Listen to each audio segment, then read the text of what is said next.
Welcome back to this already, the final segment of The Price of Business. I am your host, Kevin Price, talking to you about you and your business. Steve Parkhurst is a senior editor at usdailyreview.com and does a great feature. In fact, one of the newer articles over there, we did an interesting story, an interview a week or so ago about the unlikely reformer of David Cameron and, over in the UK.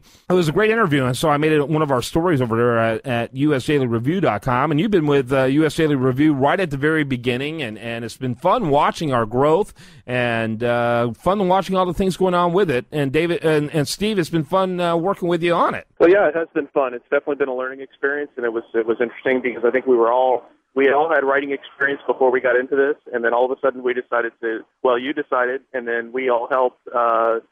Everybody go an extra step, and all of a sudden, there was just a whole lot more responsibility, and it was a whole different concept. But yeah, it has been fun, and it has, the website's evolved, and we've had obviously some discussions internally in the last few weeks about some changes, and so it's been fun, and it's been fun. It's kind of like watching a baby. At this point, we're going on a year almost. And so it has been fun. It's been interesting. Now, one of my favorite features is your feature you do every week called Across the Pond, and a lot going on across the pond. If you're not watching it, you're not aware, but David Cameron's in some hot water this week. Yeah, he is in hot water, and it's interesting with the British media. It seems like he's in hot water almost every week over something or other. If it's not an aide who's been linked to something disastrous, it's just something else. They try to make their leaders over there look as incompetent as possible. And we thought we did that really well here, but it always only depended on who was in office. At least the British are fair. They beat up whoever. They'll beat up conservatives or liberal. Yeah, no, I tend to think the British press hates who's ever in office, as opposed to over here where our media only hates who's in office if it's Republicans. Yeah, if it's Democrats, you think Barack Obama walked on water, right. If you were to look at our media. So, but there is something that could really potentially damage this government, the British government, the Cameron government, and that is the connection he has with a woman who was involved with the newspaper, the Murdoch publication that crashed and burned, and him knowing more than he's admitted to knowing. Yeah, and frankly, I mean that's one of the many problems over there that the Cameron government got. I happen to think that the losses that they had a couple weeks ago in the elections, and then some of the inter-party turmoil right now over there with the Tories is actually a bigger problem than this. The stuff over there, the issues like the kind of what I call kind of the pop culture stuff, where the media and the Rupert Murdoch stuff, it's like that. That stuff usually all plays itself out. And if you looked at a year ago where we were when the telephone hacking scandal first started over in the UK, and then they had the hearings where Rupert Murdoch and James Murdoch went and testified, and you might remember that Rupert Murdoch was attacked by a woman during that testimony. Yeah. Mm-hmm. It's like this stuff always seems to play itself out, but before those hearings ever started, you tended to think that News Corp and the Murdochs were completely guilty, let's say. And as the hearings went on, it turned out to be that what they were saying actually seemed like it was plausible and true. So I tend to think this could be bad, but it's all got to play itself out, obviously.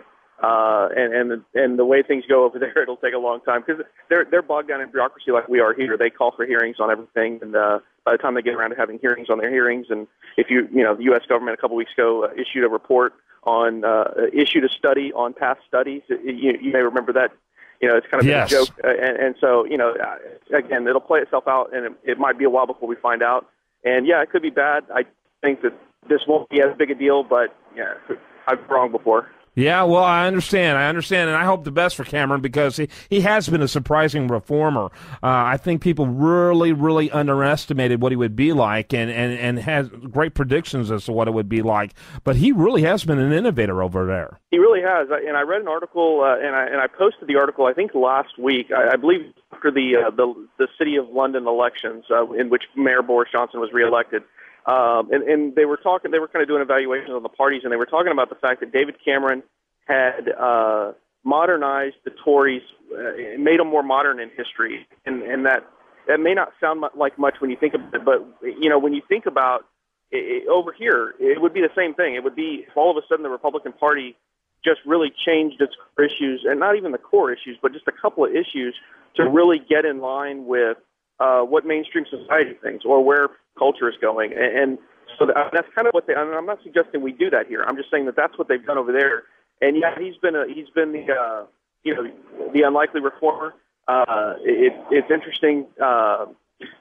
He every time something goes on over there, he's under the spotlight, and they keep talking about, oh, this coalition may not last, and they might have to call for elections before the 5 years is up, and because they would have elections in basically 3 years from now, because he became prime minister 2 years ago, and it's like there's people out there in London who they realize they need reform, they realize they need change, but they don't want to wait for it. It's like we're in the instant gratification era where it's like we want it now, and he's trying to do a lot of reform, trying to put through a lot of reforms over there, and it's kind of one of these things where it's slowly but surely happening. But for some people, it's not happening fast enough, and it's not necessarily the conservatives that it's not happening fast enough for. It's actually the liberals, who they demand that there be instant reform yesterday, and it just doesn't work like that. Yep. All right. And I tell you, it'll be interesting to watch. We only have about a minute left. I'm sure you saw the story about Barack Obama's own publicist saying in a biography that he created for then young Barack Obama, who was trying to promote himself as a speaker, that he was born in Kenya.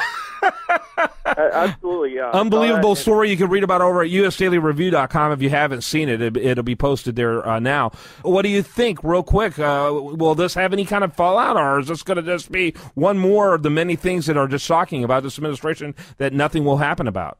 Yeah, I think it'll be one more thing we'll never talk about, because the media never did vet the president, and they never did vet Obama, and it's happening now thanks to the good folks over at Breitbart and websites like US Daily Review, where we're not afraid of honest journalism.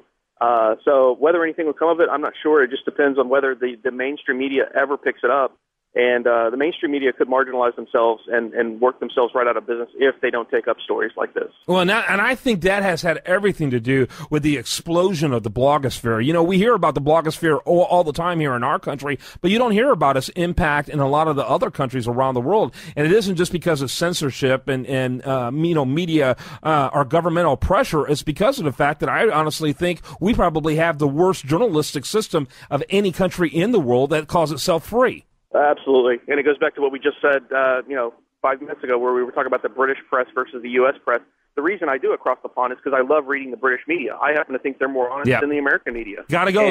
I gotta go. They're winding us up. Steve Parkhurst, senior editor at usdailyreview.com. Go to usdailyreview.com, put in Steve Parkhurst, read his great work, particularly across the pond. Thanks, buddy. All right. I hope you have a great rest of your weekend, and I hope you spend it right here on this station.